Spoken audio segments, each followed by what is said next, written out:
Okay, here I am. Thankfully, only a few minutes from my house because I'm here to see Sarah. She lives about 15 minutes away from where I live, which is a bit different to before when I was driving, I think, 4 hours down to see Steve and also Gabs. So Sarah is Steve's amazing person, the first one of his nominated people, and I'm here to film the episode. I'm just about to go to her house and she's waiting at the door, so let's go and say hello. Sarah, Hiya. Fancy seeing you here. Fancy seeing you here. You want to go and record your episode Let's of go. Two Amazing People? Yeah, let's go. Come on then. Nice to have sunshine. So you've picked this spot for us Full of to have hoverflies. full of hoverflies for us to have our chat today. Why is this particular spot important to you? It's a very special spot. So this park has got the memorial tree of my daughter in it. So a living rowan tree in her memory. Her name was Rowan, so it's very fitting. So yeah, it's a very special spot for me. So yeah, that's why I chose here. It's an ideal spot to have a chat. Indeed, yeah. Yeah. And it's a nice sunny day as well. She's brought It us is. sunshine. We're coming up now.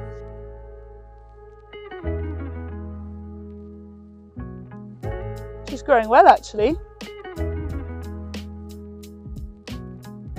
Make sure I'm not in shot for that one. Whereas that one's just me. Yeah, otherwise you can have my knee and the whole thing on me up over my arm. Okay. Start.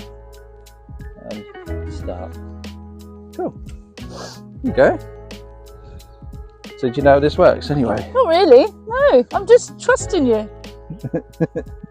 I might regret that. Who knows? No. So no, it's really easy. I think it's really easy.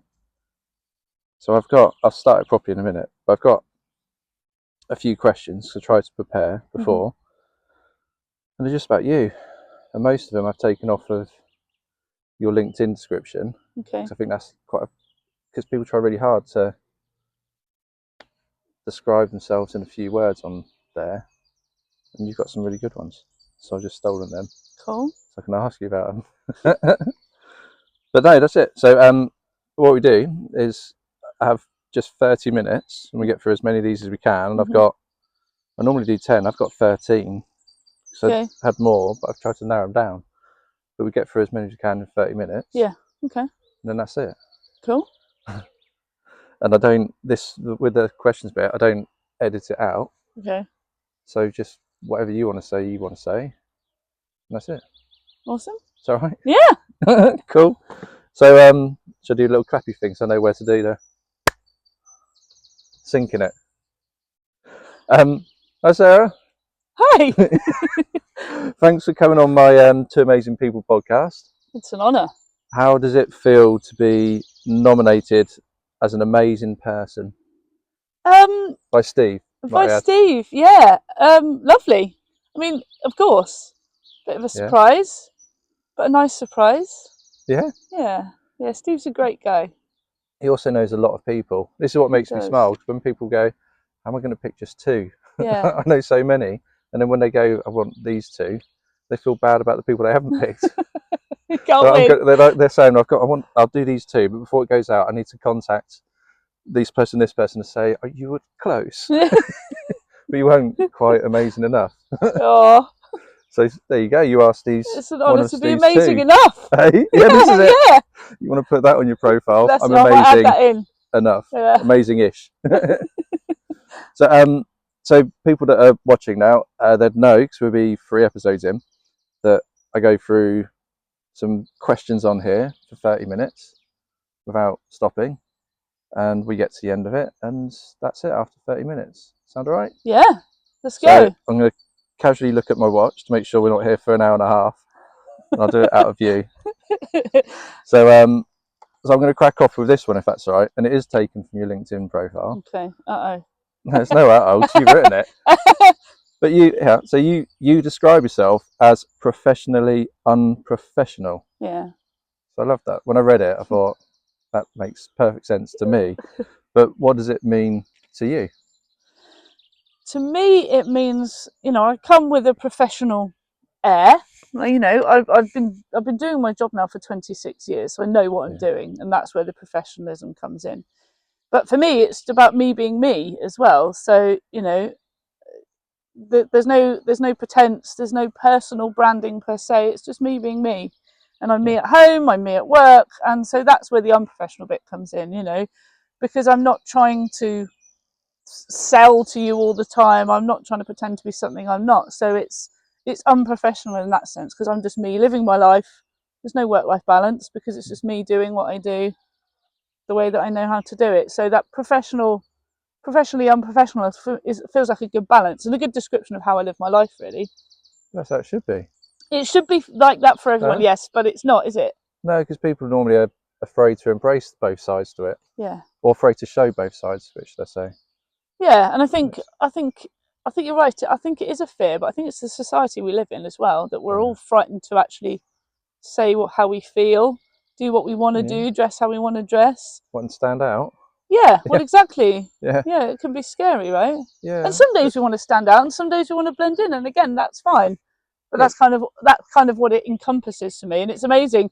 I have people reach out and connect with me on LinkedIn, just going, "I love that line," so I just wanted to connect. So it obviously resonates with people. Yeah, they understand what it means. I had not in the same way, but I had it with sort of in previous business about creating a relaxed atmosphere, but that doesn't mean it's a relaxed attitude. Yeah. And that's the same thing. Yeah. Professional, I want to say unprofessional atmosphere, professional attitude, but you know what I mean? It's having that two sides to it, to say, yeah, there might be things that don't look polished and shiny and social media friendly and the rest of it, but that's life. It is. And it's about having real connections with people. Like when I work with my clients, it's me. I'm a proud company of one, and so when people work with me in my business, they're working with me, and so I'm building relationships. I still have clients that I have designed for in the past and created brands for that I don't work for anymore, but we just catch up every now and again with a glass of wine, because that's what it's all about for me. It's about building those connections. That's the important thing. That's what we're all here to do. So and good, nice. I say good, nice ones, nice connections and relationships where absolutely, you can pick up the phone in 3 months and go, how's it going? And it's like it's been 3 minutes. Yeah, exactly. Those ones. Yeah. I love it. Got another one. I've got loads actually. So whoa, stop windy. So everything about you is creative, as I've seen. That's my impression of you. And so I just wanted to ask, where did the creative side of you come from? And can you trace it back to a moment or an influence which really set you on your path? I think for me, it's always been there. As a child, I was really, really shy. And so creativity was a great form of expression for me, a way to understand myself and perhaps even a way to communicate better. So being creative, it's been intrinsically in me all along. And I think as I've gotten older, I've found different ways to use that expression and different ways to help other people find theirs as well, because I think that's kind of part of it. So I used to draw horses at school and sell them for 50p. Well done. And probably my first entrepreneurial kind of idea, but yeah, for me, drawing and painting and expressing myself has always been, because I was so quiet when I was a kid, it was a way for me to express myself. And as I've gotten older, it's just finding different ways to bring that into my life more. And earn a living out of it as well. Importantly, I'm very grateful that I still love what I do after all this time, and going to college and uni, and then most of my friends that went to uni and studied graphic design thought, I'm bored of doing this now. I've been doing this for 5-6 years, something else, but here I am still doing it and loving it. So I'm very grateful for that. And evolving. Yeah, always. Because you're now doing keynotes. I am, which sounds like it should be completely different. It's like, what? How does that work? But for me, it's the same thing, because the content of my keynotes isn't about creativity per se, but it's about understanding who you are, turning and facing all of your life story, the good bits, the bad bits, especially the bad bits, the bits we hide from because it's easier. And for me, branding is the same. It's kind of, I'm trying to help you understand who you are so that you can be fully present in your life and be a fuller you. So for me, they're intrinsically linked, like really, really closely. So I battled with it to begin with because I was like, well, it feels very different, but it's such a calling for me. And the moment I got on stage, the moment I first delivered my keynote, it was a really powerful moment. I thought that I'm meant to be doing this, you know, and It so felt natural. very much so, yeah. It's funny how going back to standing out, I always think everyone is unique, as you just said, right? And so, and if you're in marketing and branding, the rest of it, people always want to stand out ahead of their competition. Surely the easiest way, if there's only one you, then be you. Yeah, but that's scary because what if someone doesn't like you? Then it becomes personal, right? That's the fear that we all have. But that's the thing, you just got to go. You're not going to appease everybody. Yeah, but you can't, can you? No, but that's the point as well. And I say this to my branding clients, like, you want to know who your ideal client is, but you also need to know who you don't want to work with. Yeah. Because you don't want to attract them. You can't attract everybody. If you try to, and this is where a lot of people go wrong, it's like water, isn't it? You're not exciting to anybody. So don't be afraid to be you, because then you'll attract the people that want to work with you, that resonate with your values and your opinions, and put off the people who don't, and that's okay. Yeah, because they'll find their people. Yeah, they'll find their people, and that's okay. So we're going to go off track. So when I did Gabs's episode, I knew full well we were never going to have it in 30 minutes. Before we even started, I even had less questions because I knew we were going to go over, and I fear we might do the same here, but we'll do our best. But I just like asking more questions. So another word that I think people that, because we've only met once before, but a lot of people who have said, oh, do you know Sarah? No, we never met or whatnot, but the one word that always comes up is kind. Oh, so nice. I have on here a question that says, kindness seems to be a driving force for you. Was there a moment that shaped that value deeply in you, to be a kind person? Again, I think it's one of those things that's always been there. But I suppose it's when I went through experiences in my life that I've struggled with, and how kindness massively changed how I viewed myself and the world around me. It's the most important thing we have, and I say this to my children, like, you know, when their school reports are always great, but if it's not so good, you know, I say, well, but look at the words your teachers used: empathetic, compassionate, kind. These are the most important traits that we can have as a human being, and I've seen the power of it, you know, in my life, and the way that I have impacted others as well, and it's so vital. And I think one that I can think of right now is, so I lost my second daughter in 2015. She had cardiomyopathy and she passed away before she was born. And I had a full-time job at the time. I was working for a company called Grassroots. They no longer exist, unfortunately. They got bought out, and they still exist as a company, but are called something different. But the way that they interacted with me and handled my experience with such compassion and such kindness, like, saved the rest of my life, like, truly. Because she died before under 24 weeks, it's classed as a miscarriage, even though she was a full baby. And so I was entitled to a week off. Which is absolutely crazy, hey? Which, I mean, you know, unfortunately, there's a lot of families who go through this do lose their jobs because they just can't cope. And of course, that just compounds any bad situation that they're in. Both my managers at Grassroots and the wider company, the board, said, take as much time as you like, full paid. That's massive. And they meant that. And there was no big HR interviews. There was no, because they knew that it wasn't right to do that. It wasn't the kindest thing. And so they literally said that. And I ended up having 2 months off, fully paid. And without that kindness, I wouldn't be who I am today. And I wouldn't be where I am today. And I wouldn't be able to share the messages that I do today. And so for me, being kind is intrinsically part of who I am. But seeing kindness from others made me realise the power of it and how I want to embody it as a person. It fuels you as well, I always find. Yeah. And it's, I don't know, there's no angle behind being kind, I always think. Some people maybe there is, it's a bit contrived, but to people who are genuinely kind people, you just do it. Yeah. Right? You just do it because you want to help people. Yeah. Because you know how important it is. Yeah. And there's nothing behind it other than the fact that if you can help someone, you should. And if you can be kind, which, let's face it, most people could be. Yeah. Then why not? It is a choice, though. Of course it is. And I say this again, something I say to the kids. It's like you can choose perhaps it's not the moment to be kind, but you can choose not to be unkind. Yeah. You can choose to do something the right way. You know, when I divorced their father, we sat together and we decided, actually, let's do this as kindly as we can. It's going to hurt. It's not going to be a pleasant experience for either one of us. We both knew it was the right one. Let's just do it with kindness. And that's what we did. And, you know, And so that it's comes just keeping through. it at the forefront of your mind, really. Yeah. What do your kids think about what you're doing now? They love it. They're really inspired by it. They're always interested in what I'm doing and what I'm doing next. And Involved? yeah, they're always interested in what's happening. I come into the office and I want to know what I'm doing next. And What do they think about you talking on stage? Do they take inspiration from it? yeah, they're kind of surprised by it. I did recite my keynote first to my daughter. How old's your daughter? 11. Yeah. And she kind of was just like, wow. Like, she didn't really know what to say. I took that as a good sign. Yeah. Well, speechless in a good way. Because Yeah. that's kind of how you also want to leave your audience, I guess. Just absorbed in it, and then thinking about how it affects them, which is yeah, the point. Because when exactly. you go on stage, it's not about you as a speaker.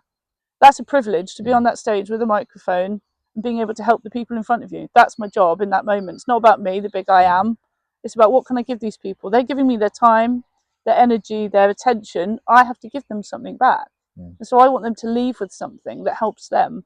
That's the most important thing that I think I'm going to try and keep at the centre of all of that kind of work that I'm doing right now. Well, there's a question right at the end, which we'll go into for that. That might help. There we are. I'm going to pick another few words off of what you put on your LinkedIn profile to describe yourself.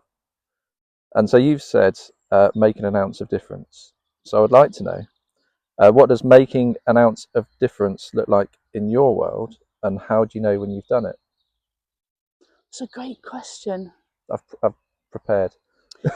I think sometimes, you know, it's really easy to think we want to change the world in a big way. And of course we do. We want to leave our mark. We want to make others feel better. But actually, for me, it's not often about that. It's about the small things. Because I think it's these small things that grow. I suppose they're like seeds you plant in some ways. So instead, and again, I suppose it goes back to what I was just saying about being on stage, that it's not about me being the big I am, changing the world in a big way, taking centre stage. It's about just those constant small things that we do all day, you know, because that can leave a big impact on someone else, even if it's a complete stranger. Oh, I love your top, or, you know, or your hair's amazing, like it's really cool. You said that to me. Thank you, it is.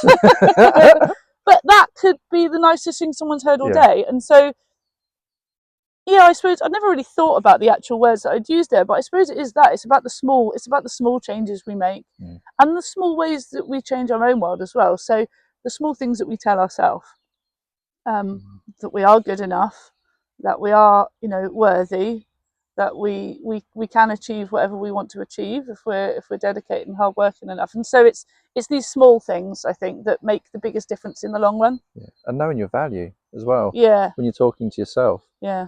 Because it can be lonely in there, can't absolutely. It? You know, and it absolutely can. And your value, I always think that is your own self-worth. So even when you talk about making an ounce of difference, I think it can apply to you as well. Absolutely does. And that is just by looking after yourself up here. And being kinder to yourself.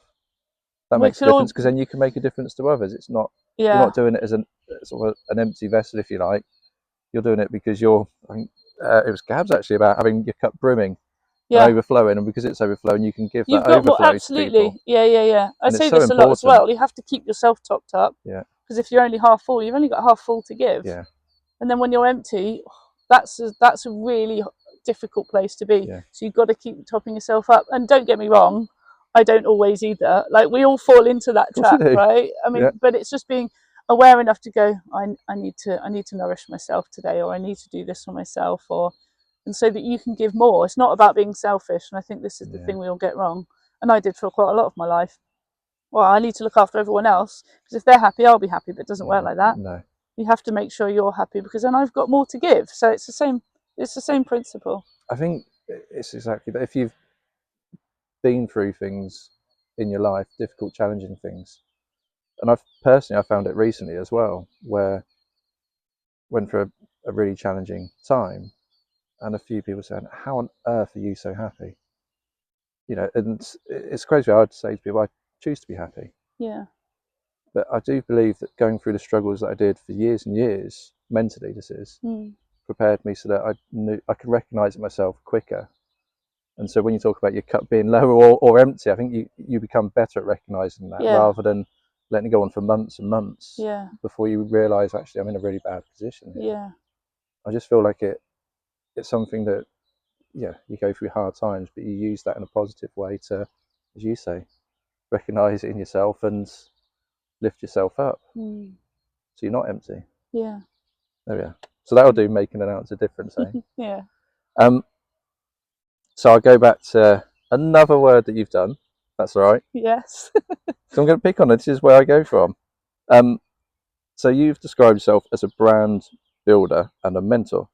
So as a brand builder and a mentor, you help others find and express who they are, which you've kind of talked about before. So what do you love most about that? So the branding process that I've curated myself, it's one that I've found, it works, absolutely works, and it's in 3 stages. And the first one is the insight session, which is kind of an 1.5 to 2 hour long conversation I have with clients. It's not scripted. Is it one-on-one or groups or both? It can be either. So if it's one CEO, then it's fine. I'm working with a charity at the moment who I'm rebranding, and there's two main stakeholders that are involved with me in the branding project. 3 is probably maximum because too many cooks and all that. But that's where we really delve into who they are as a person and what they're trying to do in their business or organisation. You know, why are you the CEO of a charity and not a plumber? Or why do you run a chain of gyms and not a florist? Well, and sometimes they don't know those things. So understanding that is actually fundamental for my understanding, but also your understanding of who you are and why you're doing what you're doing, because that's part of your brand story. Because if you can articulate that and help people understand your understanding of them, they're going to want to come and buy your service or product because they go, this person understands. Yeah, it helps you then with your direction you're going to take them in. Yeah, absolutely.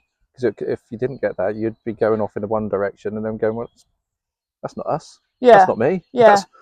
And if they're not fully on board, then surely that has a diminishing effect on all the enthusiasm they had at the start, and then just kind of go, ah. Yeah, so they don't just get a brand. Getting it from the start is really me. important. Yeah, it is.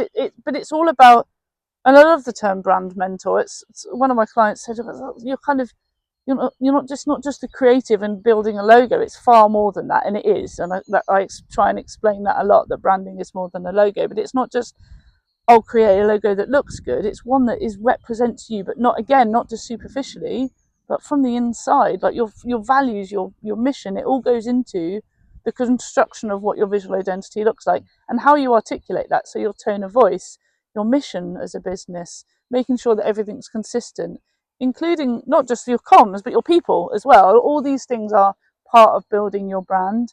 And so people come away, yes, with a new brand identity, but a much better understanding of what on earth they're doing and where now they want to go with their business. Is that why you changed your company name? Yes. Because you're now Brand Amplifier. That's right. So that now gives, if anyone were to be looking at that company and going, what on earth's that? All they have to do is skip to this bit. Yeah. And go, now I understand. Yeah. That's it. You're not just going, shiny, shiny, here's what we should be doing. It's feeling behind it. Yeah, absolutely. And actually taking it, not even one step, a few steps further and deeper to kind of understand it. Yeah. So you're good at that, aren't you? Hey? I love it. I love it. Honestly, that connection I build with people. This is why relationships they're so important to what I do, because it's a vulnerable place. And you've got effectively me, maybe almost a complete stranger, asking you these questions. You've got to be quite open in order to have the exchange that's going to help me help you. So it becomes, most of my clients become friends because we understand each other.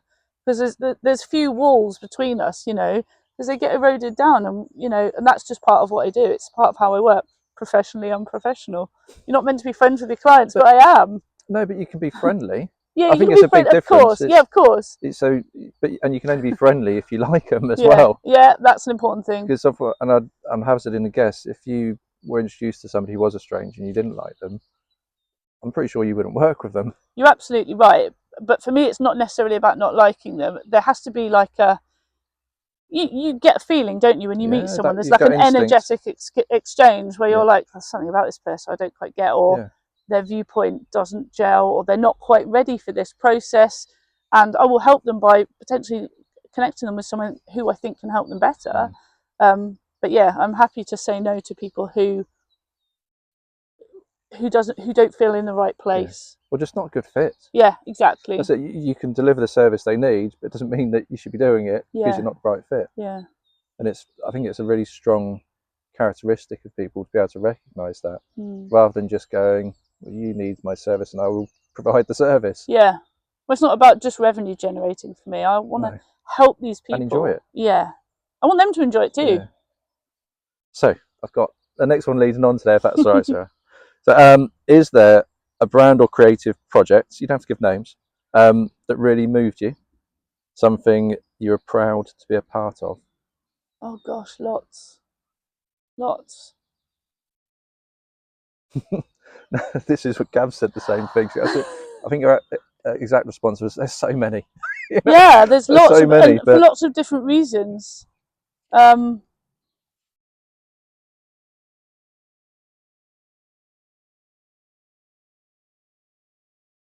There was one that kind of sticks out, and it was actually it was a lady. She was a CEO, ran her own business, and I'd been referred into her because she didn't have a brand, and yet she'd gone to the chap I know in my network for a new website, and he was like, "Where's your brand guidelines? Haven't got any. Okay, have a chat with Sarah." And she proceeded to tell me how much she didn't really value branding, that it was, couldn't understand how it affected her business. She was quite forthright, very strong in her opinion, which is fine, we all are. So I listened and then told her how I viewed branding and the difference it makes. And I was like, we came off the call and the guy who connected us was like, well, you're probably not going to get that. And I was like, do you know what? But I just wanted to help her understand what it meant. I wasn't trying to actually win the business. I just wanted her to look at it from a different point of view. And a week later, she phoned me and she said, I loved your honesty. I thought about what you said and I want to work with you. And I was blown away and a bit like, oh, do I actually want to take this on now? You know, there's a bit of a challenge when you're overcoming that hurdle in the beginning. But actually, we ended up creating something and having an experience that was amazing. And her testimonials at the end were like, everybody should do this. Like, I've really come full circle. I understand the power of all of this now. And I had no idea before. You know, I mean, and also, I don't know, I designed 2 books for the FIA. So I used to be very much into motorsport. I was a Silverstone at Marshall for Marshall at Silverstone for a while, until I became pregnant and was told I couldn't push Ferraris out of gravel traps anymore, which was a shame. Health and safety. Yeah. So I think it would have been great on camera. Probably. Just seeing this 8-month pregnant person trying to push a Ferrari out of the gravel tracks, I think would have been brilliant. That would have been very difficult. It's difficult. It's difficult when you're fit and healthy without carrying another one on board. But yeah, I love motorsport and I've done a lot for motorsport. And I did 2 books for the FIA, World Touring Car and Intercontinental Rally, and I'm very proud of those. And I did a book, Romance of Racing, with my friend who's no longer with us, Andy Holbury. He wrote it, but he edited it. Dario Franchitti wrote it. So there's some really big points in my career that make me feel very proud of the work that I've done, but also the differences I've made within people and in terms of how they view themselves. And I think that's the biggest change that I can make, that I can see now. That's the biggest difference that I can help somebody overcome, is to help them feel differently and better about themselves. It's a nice gift to have, eh? It's an honour to have that gift. Like, honestly, it's a privilege. It's never a oh look how great I am. It's a look how great you are. Yeah. You know, look how far you've come. You know, it's not about me doing that. You've done that. I can't do that. I can't change that for anybody. Somebody has to want to make that change themselves, and I'll be there to help them if that's what they need. This is why you're an amazing person, eh? So I've got a few more. Where are we on time? Um, we're doing ish, okay-ish. We've got 4 minutes left for another 5 questions, so, but we'll get through. So actually, we were talking about energy and your cups and if it was empty. So this one I should have asked a little bit earlier, perhaps. But it says, "How do you stay creatively charged and emotionally grounded when your work is so people-centered?" Because Nature. you are giving a lot of yourself to Yeah. these people, right? Yeah, but that's because I'm keeping myself topped up. And nature, I mean, we're sat in nature today. Yeah. In fact, we're sat in a really special place for me today. So nature, being outside, connects me with the earth and is so rewarding for me. Being creative is something that is easily forgotten. People think, oh yeah, but Sarah must be creative all the time. But it's finding time to sit and be creative, to paint or to even doodle. Like, it doesn't even matter what I'm creating. And that's part of what I say all the time as well. Spending time with the people I love, meditating, grounding myself, all of these things help me keep topped up, so that I've got enough so that I've got what I need to give others. But it's important for people watching to hear these things, because a lot of the time, especially when you're running a business, and if you put in being a parent as well and all these other things in there, you do put yourself last, as in just you as the person, not you as the business owner, not you as the parent, not you as the wife or whatever it may me be. as Sarah is usually on the bottom of the Isn't list, it right? just? Yeah. And it's important that people, it's okay to bump yourself It up a took me a few good times, 40 years to figure that out, and I'm 43 now. So yeah, it took me a long time to figure that out, but it makes a hell of a difference. And it's not selfish. No, it's not. And you just become better for them as well. Yeah. And yeah, you're right, it's not selfish. So I think we've got a good one here, and I might guess who it could be, I don't know. So what's a moment someone surprised you with kindness, support, or belief, and how did that shape your path? Oh gosh, again, so many. It's so hard to kind of pinpoint one. And this is also good because it means when you're thinking, you haven't seen these questions. No, and that's So a there's big nothing one. prepared, That's so a big one. it kind of does take a bit of thinking, hey? Yeah, it does.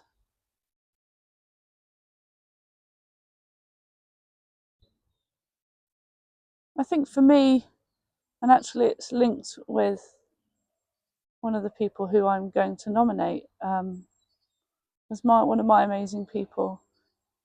I've always struggled with not feeling enough. I've always felt like that from the day I arrived here, really. I never really felt like I fit in. I never felt like enough. And it's something I've really struggled with. And there's a wonderful lady called Denise Green who helped me try and understand where that came from and to try and overturn that feeling. And I think when you feel you're lacking all the time, that you're never quite good enough, it's a really hard place to live from. And when I realised that actually I can love myself as much as I love others, it's a really big shift. And to realise that I am enough, and that I don't need to be anything else. I don't need to try harder. I don't need to overgive. I can just be me, and that's enough. It's a really powerful moment to realise that in your life. And I think it unlocks, and it has done for me, it's unlocked a lot of doors, both in my personal life, but also in my professional life. And the things that I'm now doing that seem a little bit off the path of what I've always been doing, but they've opened up because I believe that I can do them, that it is possible for me to stand in this new space. So sounds like a small thing, feeling like you're enough, but it's a massive thing. It's huge, and I'm not fully there, but that was a big shift for me. It's a big shift. And it's crazy because you can just put it down to one word, just acceptance. Yeah. Isn't it? Yeah. But then just getting to that point, as you said, it's not a sit down and 5 minutes later you go, that's it. Oh, if only it was. Oh, I'm enough. Yeah. I'm good with this and I'll move forward. It doesn't. It's not that. Yeah. It does. It takes a lot of work on yourself to then get to that point where I think it is almost a tipping point where you kind of go, you know what, I'm here now. Yeah. And then that allows you to go off and do things that, like you just said, you wouldn't necessarily think of doing before. Yeah. So it is a really powerful thing to do. And Yeah. there's a lady named Denise. Yes. Perfect. So if she's one of the amazing people, I get to shine light on her as well. Absolutely. And then others watching can reach out to her, and hopefully she can give that same feeling to them. Yeah. This is why I'm doing it. Yeah. So should we carry on? We've got a Yes. few more. We are going to be over. You might be the longest episode yet. It'll be fine. So what's something that you've learned from mentoring creative teams? Not just about them, but about yourself. That we all have strengths and weaknesses, you know, and they'll always be different. And again, I suppose it's linked with feeling enough. We measure ourselves against other people all the time, but that it's, you can't be good at everything. And, you know, you will naturally have a specific flair for, just because you're a creative or you're a designer, it doesn't mean that you're good at everything, but that's okay. And that in a team, this is how teams work, is that, you know, they interlock with each other. So someone's strength is someone else's weakness, and but that's okay. I can focus on your strengths. And again, this is something I've learned for myself. You don't have to be good at everything. What are you good at now? What would you like? What do you enjoy but aren't very good at? Okay, perhaps do a bit more of that because you enjoy it, and might be a new skill that you acquire and you learn. That it's okay to understand where your strengths are and be proud of yourself, but also to understand where your weaknesses lie, and that's okay, and get help when you need it. Asking for help, oh my gosh, such a big Isn't thing. It? Yeah, because you take down that barrier, then you allow people and you to come admit in. that I don't know everything. Oh gosh, but I'm going to make myself look stupid. No, you're not. Nobody Someone knows asks for help. Do you think, oh gosh, you're really stupid? You go, oh no, brilliant. Well, I can help you. It's your first response. So it's I was just listening to what you said about the mentoring and the advice and what you'll be giving to them. It doesn't have to reinforce to you as well, doesn't it? It does, absolutely. Because people, I think, it's easy to give advice. I don't know if you found this. It's really hard to take your own advice sometimes. Yeah. But the more you say these things and the more you put them out there, and the more you live it yourself, yeah, the more you kind of start to believe it in yourself and embody the things that you're helping others with. So powerful, eh? Yeah, it is. So we've got a couple more. Which way round should I do this? I don't know what the questions are. I do. I know what they are. I'll do this one. This is a nice one. So, if your younger self met you now, what do you think they'd be proud of or surprised by?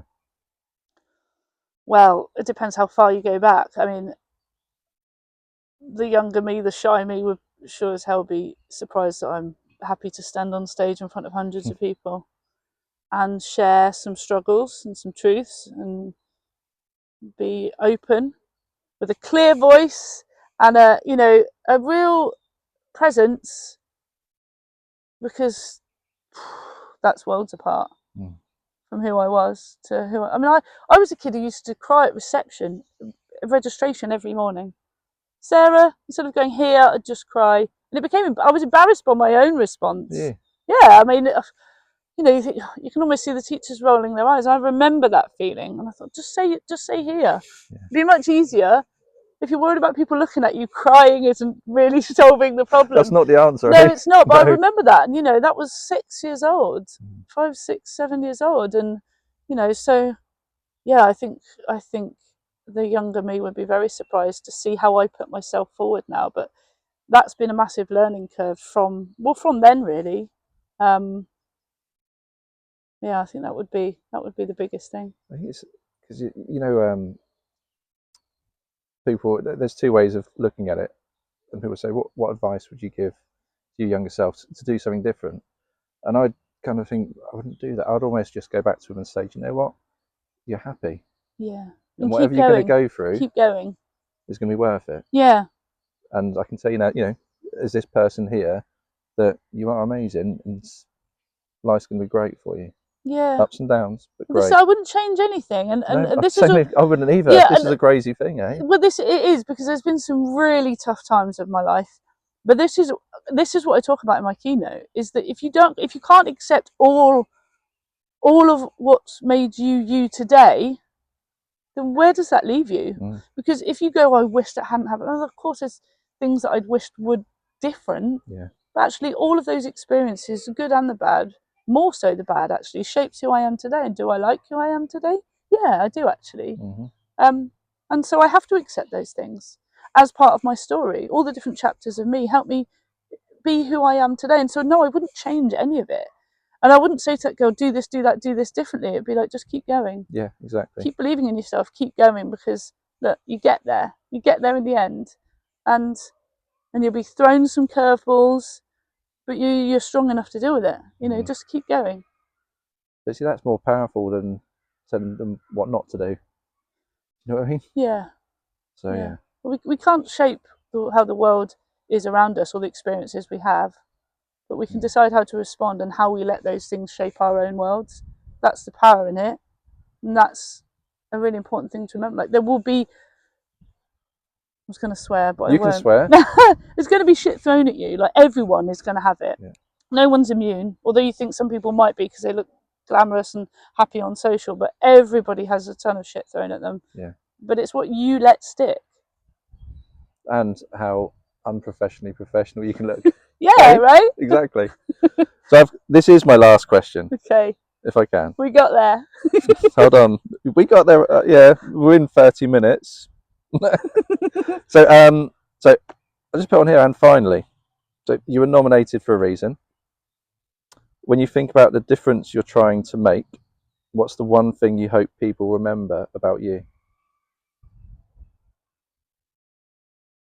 I think it's a word you've used already, and I think that's kindness.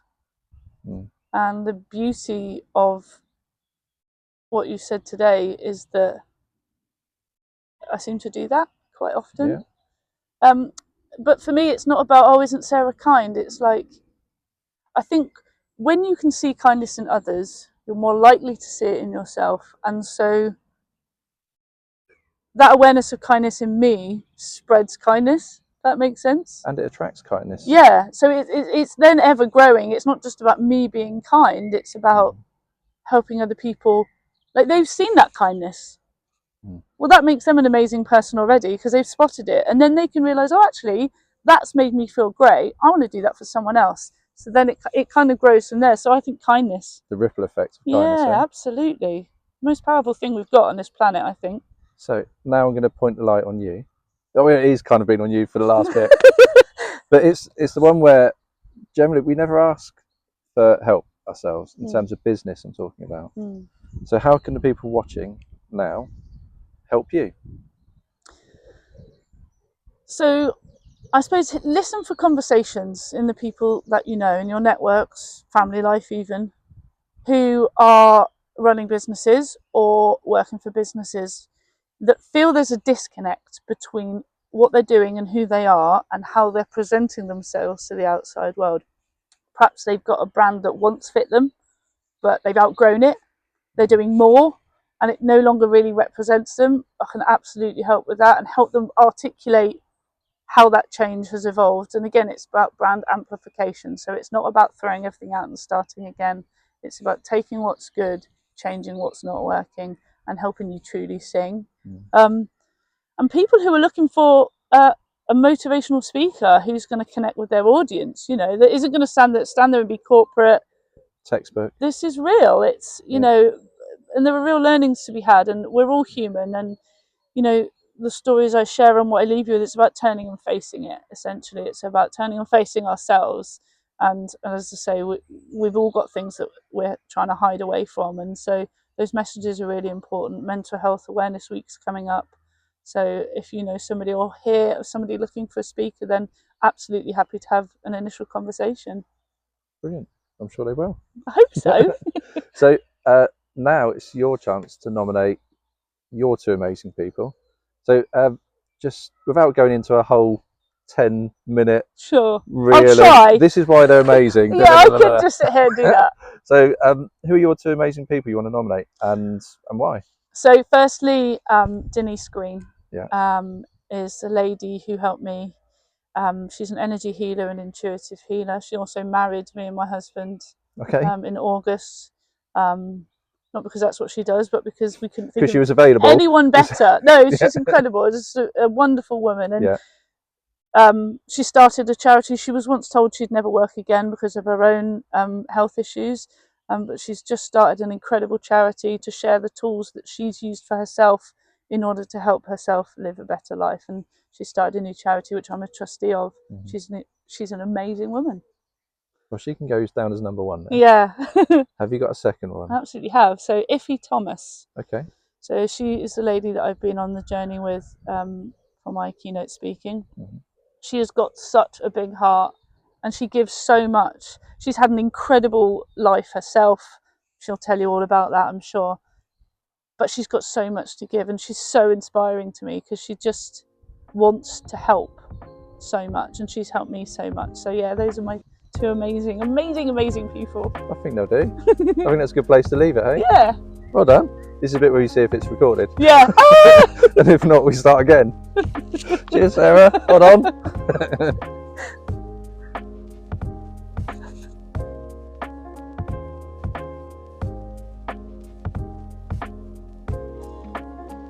So, there we have it. What an absolutely bloody amazing chat with Sarah. And what an amazing person.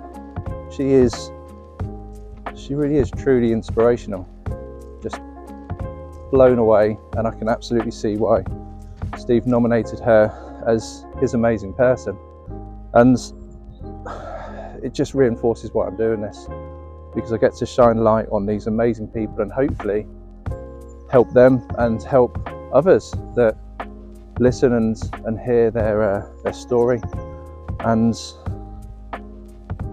I hope for some people it can be transformational. So yeah, bloody amazing, loved it. I hope you enjoyed it, and the next one I've already recorded, so I know what you're in for, and it's an absolute cracker. Thank you, and please keep watching and supporting.